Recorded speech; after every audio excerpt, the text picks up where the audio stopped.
اعوذ باللہ من الشیطان الرجیم بسم اللہ الرحمن الرحیم۔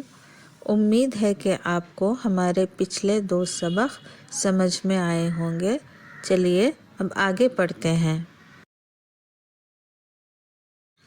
پچھلے سبق میں ہم نے تشدید کے استعمال کی 2 صورتیں دیکھی تھی۔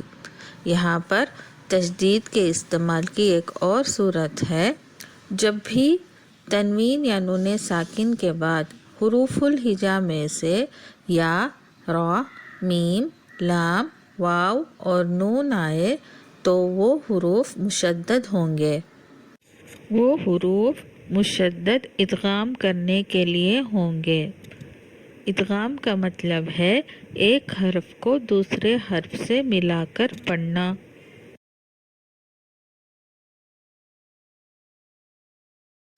ان حروف کو یاد رکھنے کے لیے آپ یرملون اس طرح سے اس کو یاد رکھ لیں۔ یہ تجوید کا قاعدہ ہے جس کو ہم اب یہاں پر پڑھ رہے ہیں۔ دیکھیے پہلے مثال میں عین یکونو، نون ساکن کے بعد یا ہے نا، مشدد ہے۔ اسی طرح را میں جو مثال ہے نون ساکن کے بعد را مشدد ہے۔ میم میں مثال ہے نون ساکن کے بعد میم مشدد ہے۔ لام کی مثال میں نون ساکن کے بعد لام مشدد ہے۔ اور واو کی مثال میں واحدن، یہاں پر تنوین کے ساتھ لکھا ہے نا، آپ کو معلوم ہے کہ تنوین میں بھی ایک نون ساکن ہے، اس کو نیچے لکھا ہے دیکھیے، تو اس نون ساکن کے بعد واو آیا تو وہ مشدد ہے۔ پھر نون کی مثال میں نون ساکن کے بعد نون آیا ہے تو وہ بھی مشدد ہے۔ اس کو آپ پڑھ کر مشق کر لیں تاکہ آپ کو تجوید کے قاعدے بھی پکے ہو جائیں۔ یہاں پر ہم ساکنین کا قاعدہ پڑھیں گے۔ الساکن حرک حرک بالکسرہ۔ جب بھی ایک جگہ پر 2 ساکن اکٹھا ہو جائے تو پہلے ساکن کو زیر دے کر آگے ملا کر پڑھنا ہے۔ اس کو مثال کے ساتھ سمجھنے کی کوشش کرتے ہیں۔ پہلا مرکب ہے زید الصالح۔ زید میں 2 پیش کی تنوین ہے، اس کے بعد لام ساکن ہے۔ آپ کو معلوم ہے کہ ساکن کو پہلے حرف کے ساتھ ملا کر پڑھنا ہوتا ہے، لیکن میں نہیں پڑھ سکتی، زیدن بول کر میں رک گئی، آگے نہیں ملا سکتی ہے نا، تو اب کیا کرنا ہے، تنوین کو کھولنا ہے۔ تو اس طرح سے یہ نون ساکن ظاہر ہوگا۔ اب 2 ساکن اکٹھا ہو گئے ہیں نا، اب پہلے ساکن کو زیر دے کر آگے ملا کر پڑھیں گے، زید الصالح۔ تنوین کے نون ساکن کو ایسے چھوٹا سا نون لکھ کر اس کو زیر دے کر دکھایا جاتا ہے۔ اس کو ہم آگے سبق میں پڑھنے والے ہیں۔ زید الصالح میں نے اس لیے پڑھا کیونکہ ال کے لام ساکن کے بعد شمسی حروف تھا ہے نا، تو ہمارے پچھلے سبق میں یہی پڑھا تھا ہم نے، تو اگر آپ نے اس ویڈیو کو نہیں دیکھا تو لیسن 2 دیکھ لیں۔ دوسرے مرکب میں قد قامت الصلاۃ۔ قد قامت میں دیکھیے تا ساکن ہے، پھر لام ساکن ہے نا، تو پہلے تا کے ساکن کو زیر دے کر آگے ملائیں گے تو قد قامت الصلاۃ۔ انشاءاللہ یہ تمام مرکبات ہم آگے لیسنز میں پڑھنے والے ہیں، تو ہمارے ساتھ پڑھتے رہیے۔ تنوین کے نون ساکن کو جو زیر دے کر ملایا تھا نا، اور اس کو اس کلمہ کے نیچے چھوٹا سا لکھا تھا، اس کو نون قطنی کہتے ہیں۔ یہاں اور بھی مثالیں ہیں۔ پہلا احد اللہ، دال میں 2 پیش کی تنوین ہے، پھر اس تنوین کو ہم نے کھولا، نون ساکن کو ظاہر کیا، پھر اس نون ساکن کو زیر دے کر آگے ملا کر پڑھا اور اس نون کو اس کلمہ کے نیچے چھوٹا سا لکھ دیا۔ نوح المرسلین،